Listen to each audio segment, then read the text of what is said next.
afternoon, everyone. Welcome to this webinar on supporting military families with special medical or educator needs. My name is Ernie Singleton, and I am the chair of the Military Interstate Compact Commission. Thank you for attending this webinar. Before we begin, I want to direct attendees to the chat box and review some other housekeeping items. Today's webinar is being recorded and will be available on the Commission's website, mic3.net, after the program concludes. Please make sure your microphones are muted and to ensure background noise will not interfere with the presentation. Today's program is focused on support available to military families with special needs children, but contains a lot of information that would benefit any family. To ensure the panelists have enough time to present, all questions will be held until the end of the presentations. Questions may be entered into the chat box. If you share an experience or a situation to provide context for your question, please do not provide any personal or identifiable information related to the situation. Following today's webinar, questions that cannot be addressed during the webinar will be provided to the presenters so they can contact the individual directly. This afternoon, the Commission is thrilled to have 4 subject matter experts on today's webinar. They will be sharing valuable information regarding the School Liaison Program, Exceptional Family Member Program, and the role of the United States Department of Education's Office of Special Education Programs. You can learn more about these panelists by clicking the link provided in the chat box or scanning the QR code on the screen. So let's get started. I want to introduce Dr. Stephanie Barman, the current Army School Liaison Transition Specialist with the Army Headquarters Installation Management Command, G9, Child and Youth Services. Joining Dr. Bowman is Jacqueline Kahina, the School Liaison Program Manager with the Marine Corps Headquarters, Marine and Family Programs Division. Stephanie and Jackie, thank you for sharing information about the School Liaison Program with us. I'm going to turn it over to you all. All right, thank you so much. I just want to add before we start that all the services that we talk about that are offered by the school liaison are just like Miss Singleton said. They're available to everybody. And I'll try to explicitly provide examples about how we wrap in students who have special needs, but please be assured that anything that we do includes all students and all families. So we're going to first talk about the 5, we can go to the next slide. We're going to be talking about the 5 key components of the School Liaison Program, and then Jackie's going to take it with how we work through the compact through education and outreach, collaboration, and coordination. Okay, so let's get started. One of our first key components of our work is school transition and deployment support. We facilitate the resolution of transition issues, which are listed here: graduation, enrollment, placement, and eligibility. They're our most common ones. And I do want to point out that placement does include special education placement. We help facilitate all students when they're coming that they get the correct programs, the correct classes, and we work with the families in the schools to help facilitate that. We provide lots of information on local schools, graduation requirements, after school programs, homeschooling, and very important youth sponsorship programs. And lastly, school and parent education. We try to provide workshops to school educators on military culture. We can train sponsors and bring this program for youth sponsorship into schools as well as our CYS.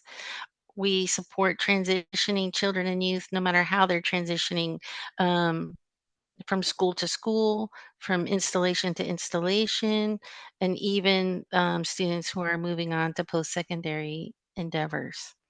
And we also provide resiliency training. Okay. The school liaison is considered the subject matter expert in pre-K 12 education.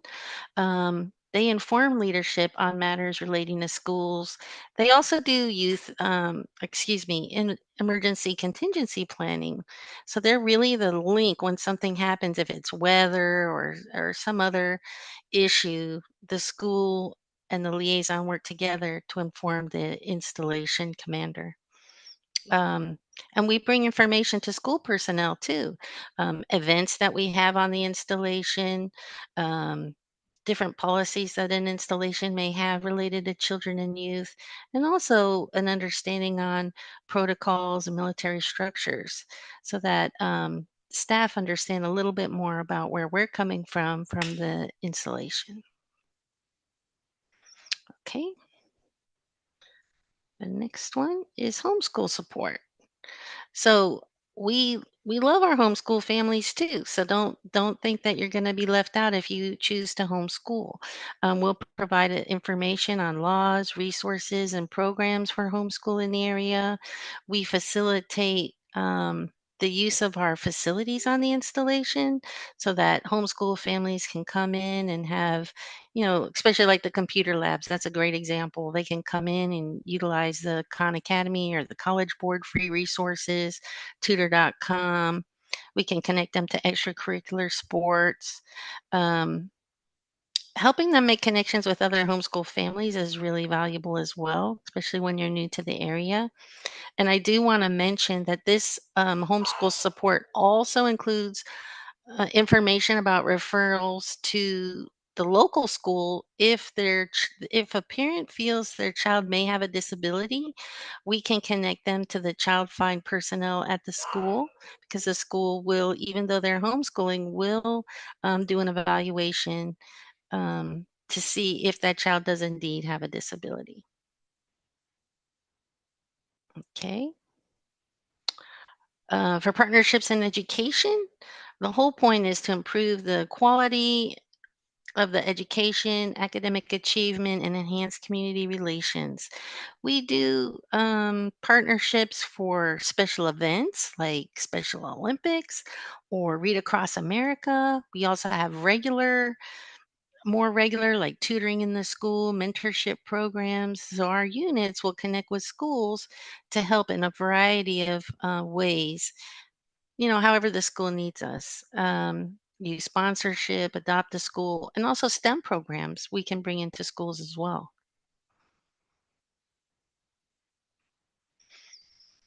Post-secondary opportunities, I just mentioned that we want to help provide information to teens who are transitioning out of high school on a variety of topics. Of course, college, but we also provide information on vocational schools, entering the workforce, joining the military, trade schools, whatever their goals are, we want to help them be prepared. We do have a list of scholarships available to military dependents. And another thing that we have is information about how school will be different. If you have a child who is in special education in high school, if they do go to college or trade school, we provide information on how it's going to look different, right? Because they won't have an IEP anymore. They'll go to their, um, usually they have a disability coordinator at the college and they request accommodations. They may require a new evaluation, they may not, but we can help walk you through that so that you don't get stuck and you know what to expect. And I'm going to pass it over to Jackie, who's going to talk about how we support the Interstate Compact. Hi, thank you, Dr. Barman. I'm going to take us home and talk about how we support the compact. So there are 3 ways that I'm going to cover in my next few slides, is coordination, education and outreach, and collaboration. Next slide, please. Okay, so our first one is coordination, and I just kind of want to speak to it versus reading the slide. So school liaisons, we understand the importance of working through a chain of command, right? Oftentimes parents might be unaware of the compact, or schools. Once we further investigate with what the parents need, we're able to determine if further coordination is needed. So what we do is we'll work with the appropriate POC, whether it's at the school or the district. Some of these people, some examples are school counselors, registrars, could be an athletic director, it could be a teacher, could be a principal. In some cases, if they need to be elevated for further coordination, a school liaison will contact their state commissioner for additional guidance and resources. Families that are outgoing receive a coordinated warm handoff to their gaining school liaison. It doesn't matter what branch of service that family is.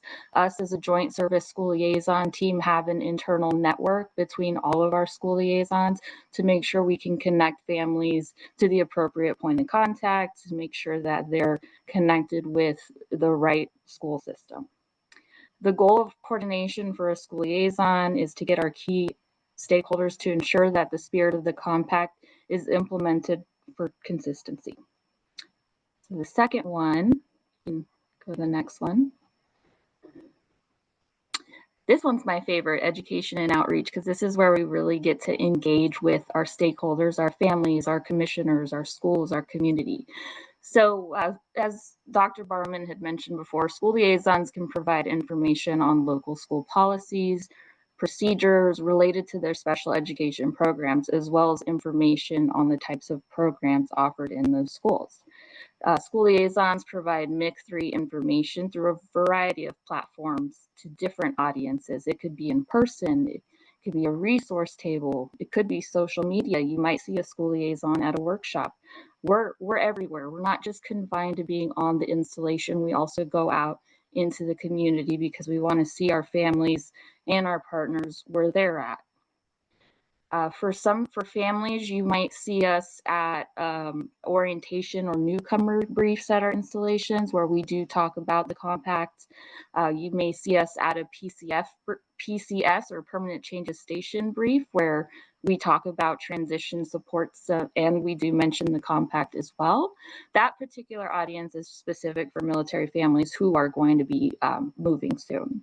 So another thing that we try to do for education and outreach is we try to ensure wide dissemination of any MIC3 information. Some of it can be, maybe a back to school event or orientation. Some communities might coordinate a regular meeting or a training for their school staff before the school year begins or during or after, whatever works. And your school liaison can be there to help support you through that. It's helpful for any educator or staff member to be aware of the compact and those resources that are available for a family. So it's not just limited to one certain population. We really do want to touch and reach out to who we can for those who interact with our military families. Our entire mission when it comes to education and outreach is we want to ensure the entire ecosystem that's surrounding the military family is educated and aware of their unique needs. And of course, the compact and what it represents for continuity, right, and consistency. So it helps our communities to prepare and take proactive measures so we can mitigate potential larger issues where we want to handle things at that local level. All right, and the last one, slide. Thank you. The last one is collaboration. And Stephanie mentioned it as well. Sorry, Dr. Barman mentioned it earlier with our partners in education, and partnerships for a school liaison are fundamental requirements of our program to effectively support the whole community. Like I mentioned before, we're not just on an installation. You'll see us out in the community as well. A lot of our collaborative efforts are a means to have more open lines of communication. We want to have the ability to get everyone's unique perspective, not just ours, not just the family, not just, the military community. We also want to understand the civilian community as well. And that'll help us improve the way we're providing services to the families and how we're supporting our educators as well. And that's all I have. Thank you. Thank you so much, Stephanie Bowman and Jackie Kahina from the School Liaison Program. Thank you for that excellent overview of your program, of that particular program. If you have any questions for these two individuals, please make sure to place them in the chat and we will address those at the end of the presentation. Again, if you want to know more about these two ladies and their program, scan that QR code. We will place the link in the chat as well for you to find additional information. But now I want to turn to another program from the Department of Defense that provides comprehensive support to military families with individuals with special needs. The Exceptional Family Member Program, or EFMP. Ms. Jen Wong, a program analyst with the Office of Special Needs within Military, Community, and Family Policy, who joins us to provide additional information on the Exceptional Family Member Program. Thank you for being here. Jen, I'll turn it over to you. Thank you, ma'am. Good afternoon, everyone. Thank you for having me. As mentioned, my name is Jen Wong. I'm a program analyst with the Office of Special Needs, and we are the Defense Department Policy Office charged with two policies that support military families with special medical or educational needs. Next slide, please. And so in the next about 15 minutes, I just want to relay some information to you and give a brief background of the policy, the program where military families can go to find support, and some of the resources that you can start using today to support military families. Next slide, please. Okay, so these are the two policies. And if you look at the bottom of the slide, we'll start with that one first. So Defense Department policies, we call them DoD instructions or DODIs. So at the bottom of the slide, you'll see DoD 134212. And what this pertains to is referencing IDEA in the provision of special education services and early intervention to eligible DoD dependents. And this is typically at overseas installations and some stateside locations too that have a DoD school. Now, the policy and the program that I'm going to focus more on in today's presentation is on the top of the slide, and that's DoD 131519, and that's about the Exceptional Family Member Program, or EFMP. And so those are the two policies. Let's talk about the program now. If you look at the triangle at the top of the slide, that is EFMP, the program. It's one program, but it has three components. So the first component is identification and enrollment, and they do just that.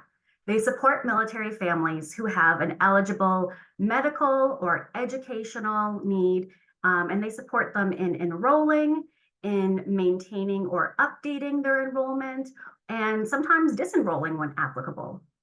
The second component of EFMP is EFMP assignments. So when the military services, when the different branches of service are working on an assignment, when they're working on, okay, where do we need this service member to go next to support the mission? Do they need to move? Where are they going to move to?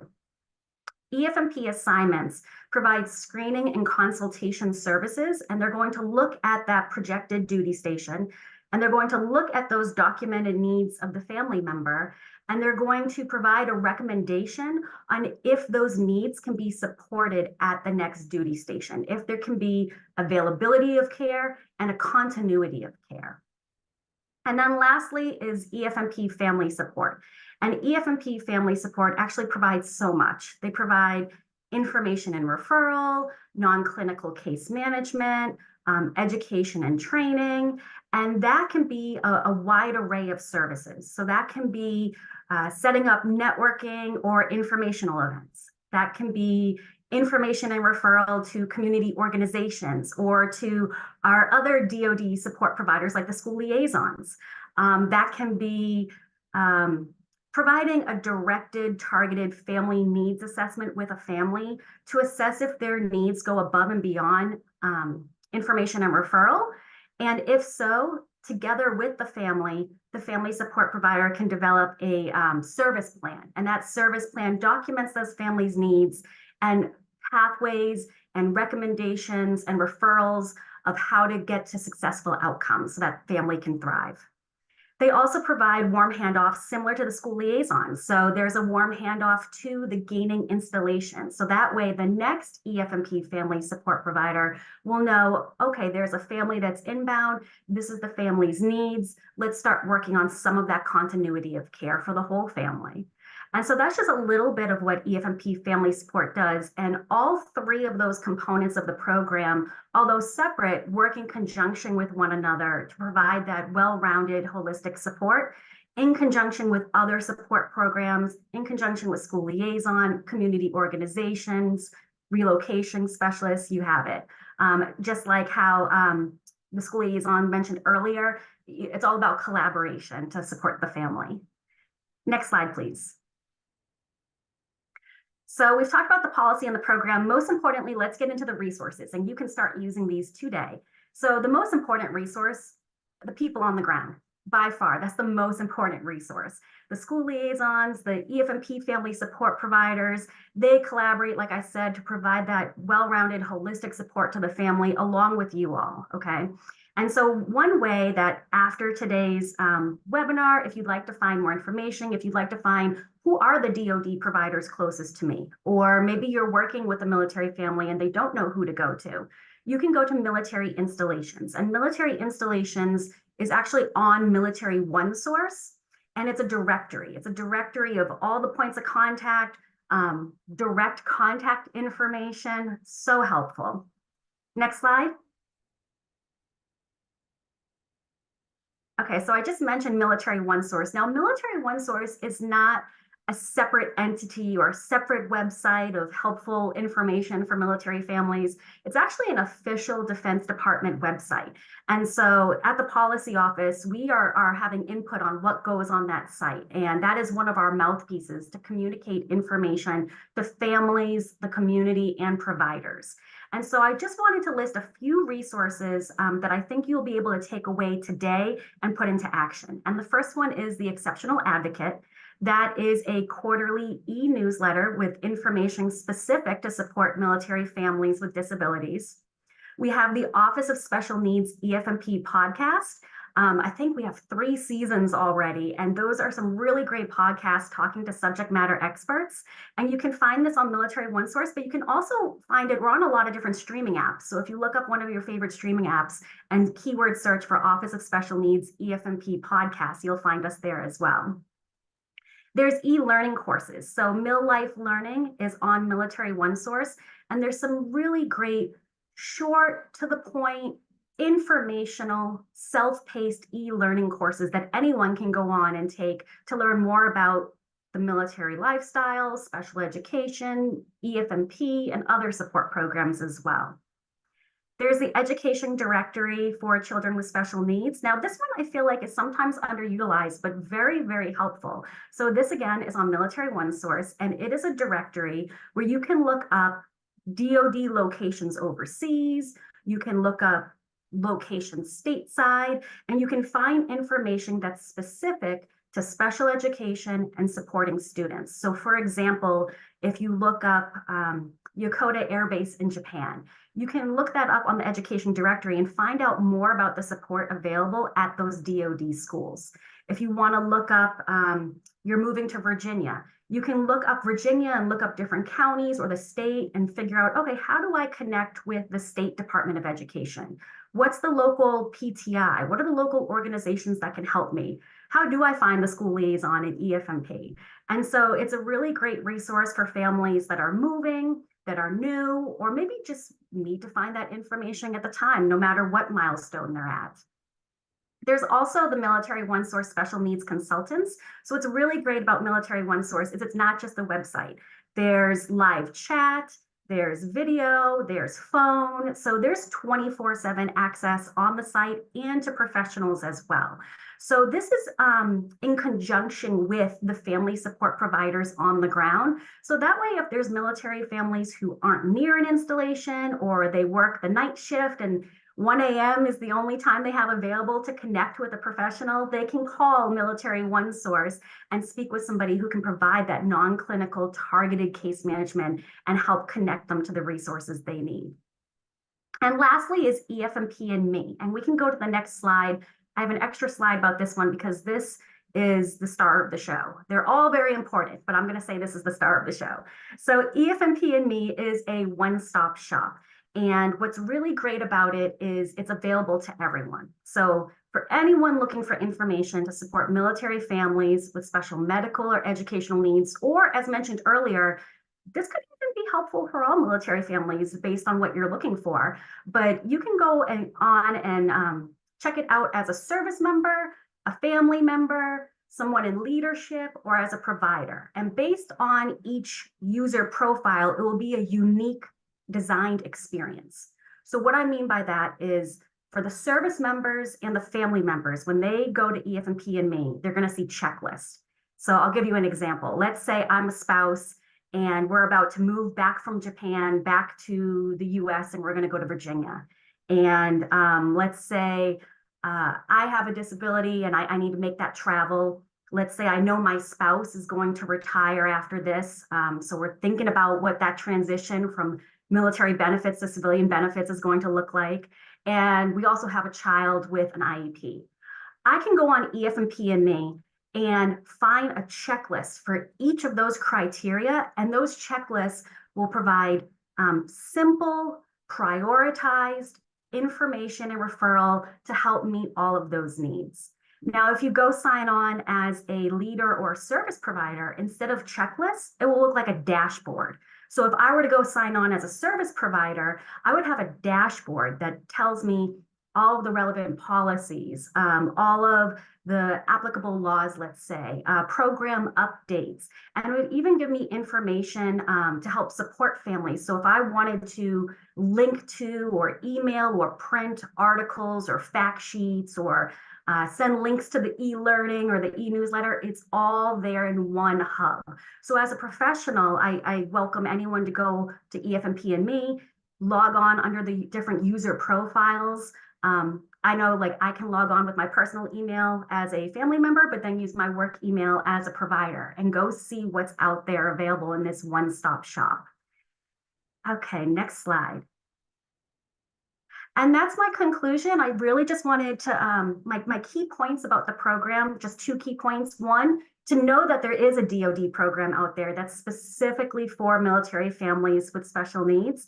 And then 2, to know that we just updated that policy as well. So the policy has been updated to standardize the experience more. So families enrolled in EFMP, regardless of what branch of service they're with, or regardless of where they are worldwide, enhancements are being made to the program so that it is a more standardized and enhanced customer-focused experience for families. So those are my 2 takeaways for the program.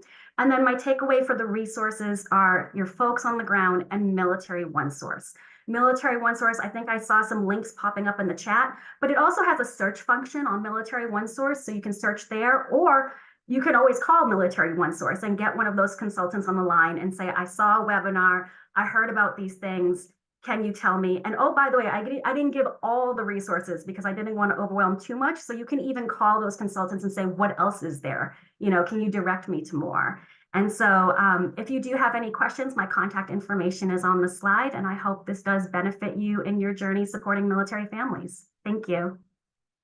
Thank you, Jen. That was a great presentation, and I'm sure I can speak for my colleagues as the commission chair. When I say the presentation broadened my understanding of the Exceptional Family Member Program and many of the resources I'm sure are going to be quite useful across the commission. Thank you. And so again, please hold tight. If you have questions, make sure you place them in the chat. We will come back for Q&A a little bit later. But last but certainly not least, I want to introduce Marjorie Thompson, an Education Program Specialist in the Office of Special Education Programs at the U.S. Department of Education, to discuss OSEP's programs and services. Marjorie, welcome. Thank you. Thank you so much for having me. I'm going to go ahead and share my screen. There we go. Popping up. All right, so everybody should be able to see my presentation, correct? Okay, then I think I can make this full screen now. So Office of Special Education Programs has really taken a strong interest in serving military families. Let's see. And our mission is to really enhance the educational outcomes for children with disabilities. Military connected children with disabilities. Again, our commitment is to addressing the unique challenges faced by military families through cross collaboration. And we are part of the mission of Joining Forces, which is to support those who also serve military and veteran families, caregivers, and survivors. So our purpose is to gather insights. Oh, sorry, I missed this part. So one of the things that we did was we connected with the top 10 states that serve and have military families. So we connected with California, Colorado, Florida, Georgia, Hawaii, Maryland, North Carolina, Texas, Virginia, and Washington State. And we invited them to a call with OSEP, and it was the purpose of the call was to gather insights directly from states with high number of military connected special education children. And we wanted to identify prevalent issues and potential areas for advancement. And states also shared policies and procedures that they have already had in place to support military families. And part of our interagency collaboration is we collaborate between OSEP and the Department of Defense. We collaborate with DoD's Office of Special Needs, Department of Defense Education Activity, which is known as DoDEA, the Office of Elementary and Secondary Education, as well as the Office of Undersecretary, the First Lady's Office of the White House, and the Administration of Community Living.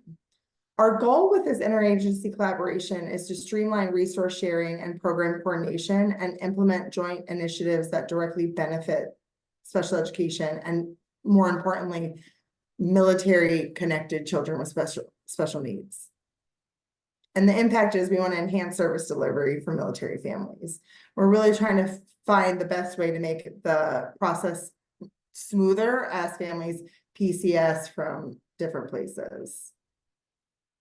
And one of the future initiatives that we are looking at is we are committed to producing a self-assessment and sharing and promoting the technical assistance materials produced by OSEP's Technical Assistance Network, as well as our federal partners. And we are hoping to release the state self-assessment within the next 6 months. I think it'll be sooner than that, but that's what we're working towards. And with the self-assessment, it's really to address the emerging needs and enhance support framework for military families. We really are looking for the state's special education directors and other leaders in the state to start thinking about ways that they can make the process easier for families transitioning. You know, we do hear sometimes that when military families PCS, that sometimes services don't start right away. And so we're really trying to work with states to identify areas of concern and help alleviate that for families. And then one of the things that we have done over the last year is we did create a Department of Education military family webpage. So that's where a lot of these resources are housed, and I can put the link in the chat. But we do have all of our Department of Education resources that are related to military families or could help support military families as they are transitioning. You know, we've been committed to social media campaigns, and it's really been a strong focus of our office. So we've had national TA calls as well with all the state directors. We're really working with all of the folks within OSEP. And that's not just in the Monitoring State and Improvement Program, but as well as the Research to Practice Division, and really across all of OSERS, which is the Office of Special Education Rehabilitation Services. We're really working together to try to come up with ways to help support military families and identify things that might not be in our wheelhouse that we have control over, but that we could collaborate with other agencies to just, again, make a smoother transition for families. And I sped through that, so. And one of the other ways that we are collaborating is with the McKinney-Vento Homeless Assistance Act. So that is a law in place that does collect data. And we are working within that act to, again, help support military families as they transition, as they PCS. So that's a big part of the work that we're doing as well. Some of our main areas of focus, you know, again, are the continuance of services for families as they transition, helping parents understand their rights under IDEA, and and connecting them to the PTIs, the parent training and information centers that could help support parents as they transition from state to state.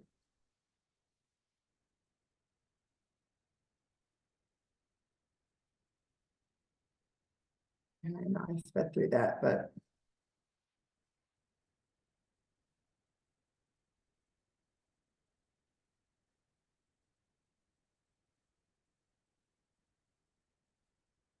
single time I can turn it back to you if we want to open it up for questions. Or... Okay. Thank you so much, Marjorie, for highlighting the work of the U.S. Department of Education's Office of Special Education Programs.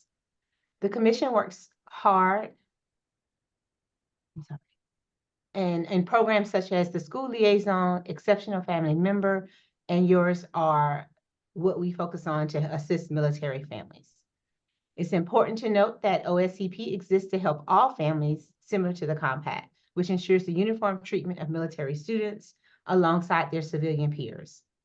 I want to pause and thank all of today's presenters and remind attendees that the recording of today's webinar and resources will be made available on mic3.net. With the remaining time we have available, I want to ask the panelists a few questions. So let me start with Stephanie and Jackie. The Compact applies to the families of veterans who retire from service for 1 year following their retirement and from the Coast Guard. Does the School Liaison Program provide support for veterans' families, or does it matter if I'm a Navy family living on an Air Force base?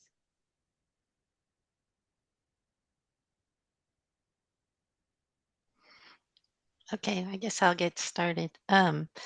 The school liaison, we're going to help anyone. We know the MIG-3 does cover a particular group of people, but the school liaison program will support any family. If a Marine Corps family comes to an Army base, the school liaison will support. If the Navy family goes to an Air Force base, the Air Force school liaison will support.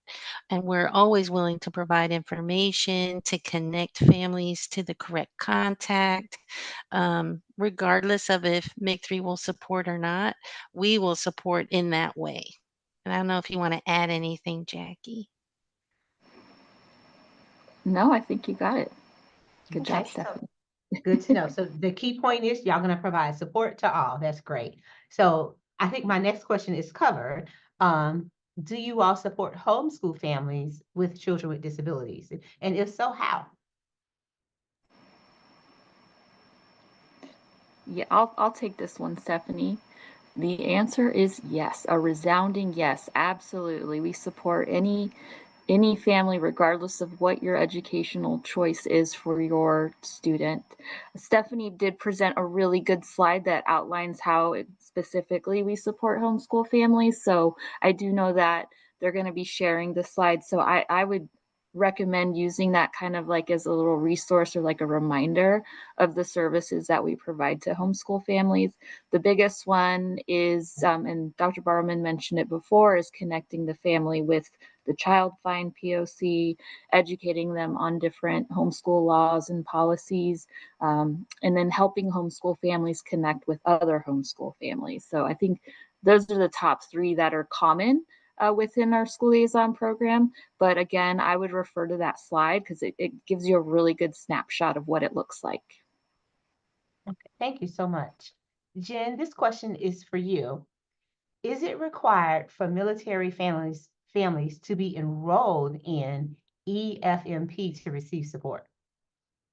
That's a good question. So it is a mandatory enrollment program. So if a family either self-identifies or maybe a doctor or a teacher identifies, hey, this family should be enrolled in EFMP, it is a requirement to enroll. However, that doesn't mean it should stop a family from seeking family support.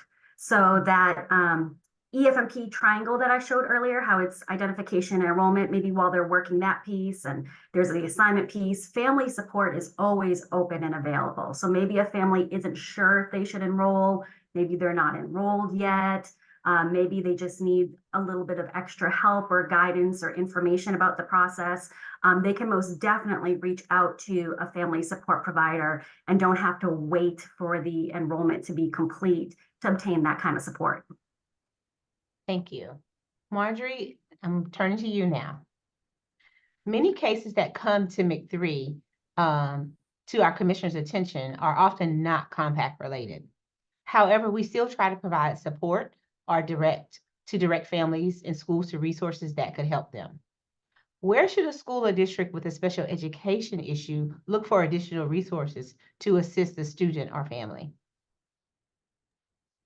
Well, I think our hope is that the states are well-versed in special education policies, but if there was somebody within the state who needed help in supporting a special education student, one process would be to contact OSEP and we could help work with that. For me, I would always encourage anybody in the state that if they needed help connecting with a military family to reach out to the EFMP coordinator, to reach out to the school liaisons, because we can really help facilitate some of that transition process. So that would be that's always my first step, is for schools to really collaborate with the EFMP coordinator and the school liaison. So that's always my first round. And there's always also the dispute resolution process. So if there are any concerns from either the military family or somebody within the state on policies and procedures or something that was implemented, I, as a dispute resolution team lead for our monitoring process, I really highly encourage families to look into their procedural safeguards and find out what their rights are to go through that dispute resolution process. Everybody has the right to do that, as you know. It doesn't have to be a parent, it could be a stakeholder as well if there's concerns. So those would probably be my first 2 points, is your EFMP coordinator that's local, as well as the military school liaison, and then go through the dispute resolution process. Oh, looks like she froze on us, but she was giving us some great information about contacts, and we will definitely try and get that information to you all. Oh, there she is back again. We kind of froze, you kind of froze on us a minute, Marjorie. Okay. Sorry. Yeah, I was gonna say my 2 points of contact, EFMP coordinator, school liaison would definitely be my first stop. And then if you're not getting the results you want, I would go through the dispute resolution process, review the state's policies and procedures, your parental rights, and go through the dispute resolution process. I know sometimes it kind of sounds scarier than it is, but we all have, you know, rights. Parents have rights, stakeholders have rights, and we really want to make sure that parents and children are getting the services that they need. And that is a great avenue to go through. All right, thank you so much. Let me go back to Jen for a moment. The commission constantly communicates and educates stakeholders on the compact's provisions to provide clarity and understanding. What are some myths associated with EFMP that you have to clarify and provide understanding on a regular basis? This is one of my favorite. Thanks. This is actually one of my favorite questions, because I started supporting military families with special needs in 2010. And just in this length of time, I've seen the program change, and I've seen ups and downs and ebbs and flows. So I can really talk about where we are today and some of those myths. I think one of the big myths is that EFMP provides direct services. So going back to what I said earlier, it's identification and enrollment into the program, consultation and screening when it comes to those assignments and the availability of care, and then family support. But sometimes there's a myth out there that EFMP is the program that provides ADA housing, or EFMP is the program that provides ABA therapy or medical referrals to specialists. And I'm not saying this to pass the buck at all, but just we want families to know where they need to go to have what they need solved, you know, to the right stakeholders.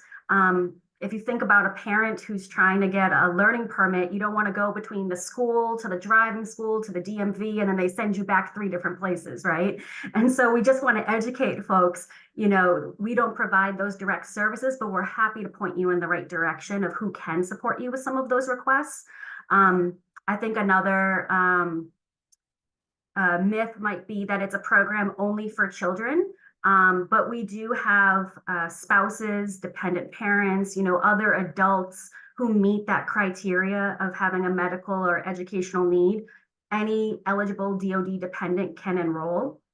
And I think the last myth is perhaps being enrolled in EFMP that you can't move or you can't go overseas. I can say that at some points, maybe in the past, it may have been a little more cookie cutter, but in today's EFMP, it really is individualized. One family who has a child with autism may have completely different needs than another family that has a child with autism. And so that's why that paperwork that the family uses to enroll into the program is individual to that family. And that is referenced when making those recommendations about assignments. And that's why you'll see some families overseas or at joint bases or where they may go. And we also really collaborate with the services when making that recommendation. If it is a positive recommendation, or let's say it is a non-recommendation, there's an appeal process now. And so the family can work with their service and work with EFMP to talk about, okay, what does this all look like? What does this really mean? I want to fulfill the mission, but I want my family's needs to be met. Let's have a conversation about this. And so some really great improvements in the program that I think are starting to dispel some of those myths. Thank you for that. It's very important information to share because I think myths get around much faster than the real information.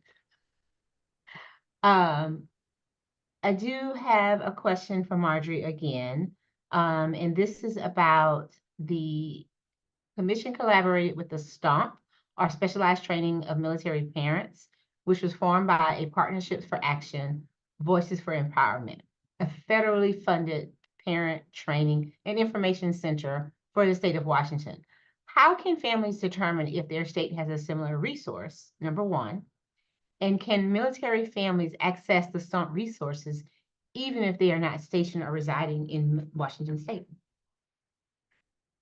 Yeah, so if you actually look up STOMP, they have a link to the PTI Center. So it's the Center for Parent Information and Resources. And if you click that link, you'll actually be able to find the PTI within your state. So every state does have a PTI. I think some even have multiple centers. So that would be your first place to go. In terms of STOMP. So STOMP does have free workshops and webinars that are designed to provide information and resources. Yes, thank you for putting that in there. So yes, any family can access the resources and webinars on the STOMP's website. It's a great place to go. And then again, to help you connect to the Parent and Training Center within your state as well. And we love our PTIs. We, as part of the monitoring process, when we monitor state special education programs, we always meet with the PTIs. And one of our focuses over the next few years is going to be ensuring that we're meeting with the military families and that the PTIs are really having that strong connection with the EFMP coordinators and the military school liaisons within the state. Thank you so much. And thank you, Dee, for putting that additional information in the chat regarding the STOMP program. Very helpful. My last question is for Stephanie and Jackie, or Stephanie or Jackie, one of you two. Can you tell us a little more about the Army's Youth Scholarship Program?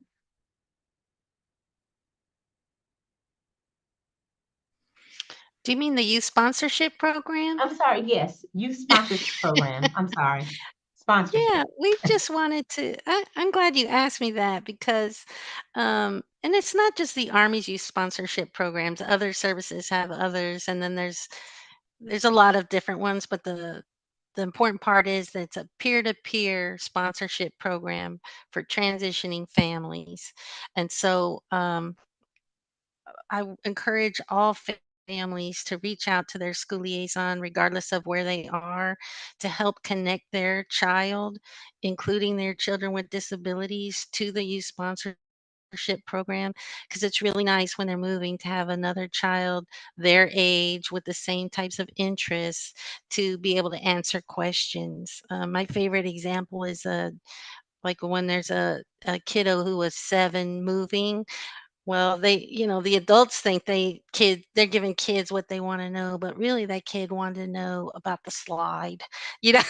And should I hit the slide or the swings, first so I don't waste my recess? We wouldn't know to say that. So it's really important. It makes them feel connected, makes them feel part of their new community. So please don't hesitate to reach out to your school liaison wherever you are, and ask about that so we can connect them if you're transitioning. Yes, that's very important. Knowing the right swing is very important, for maximum height and whatnot. So correct. Yes. Having a kid work with another kid, I mean, I can definitely see the importance because, we have mentors. Sometimes we go on our jobs. So why wouldn't we want to have that kind of thing with, from peer to peer? So thank you for sharing. So I want to thank everyone for joining us this afternoon. I want to thank Stephanie Barman, Jackie Kahina, Jen Wong, and Marjorie Thompson for providing the information on these programs that support military families with special needs members, as we know that all of our children are important, and those who have special needs, they need a little more extra care. So if you joined us today and want to learn more about the Interstate Compact on educational opportunity for military children and how it removes educational barriers and imposed on military children due to their parent or legal guardians' PCS moves or deployments, please click on the link in the chat or scan the QR code on the screen to register for one of the Commission's monthly virtual one-on-one compact sessions. We want to thank you for attending the webinar, and you will also find information about our presenters on that particular link. And if you want to know more about their programs, there are links to their websites as well as their contact information. So I'm going to go ahead and close this out. We don't have any additional questions, give you some time back. Please enjoy the rest of your afternoon and have a great week. Thank you.